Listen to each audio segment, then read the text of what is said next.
Решил добраться до главной передачи заднего моста и посмотреть, какой там зазор.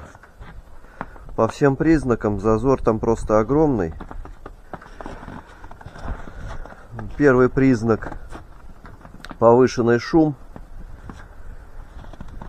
Второй — на повышенной передаче на пониженных оборотах дергается трактор вперед-назад. Третий — на пониженной передаче по неровностям происходит переваливание трактора с небольшой задержкой. Особенно это чувствуется по большим буграм. Ну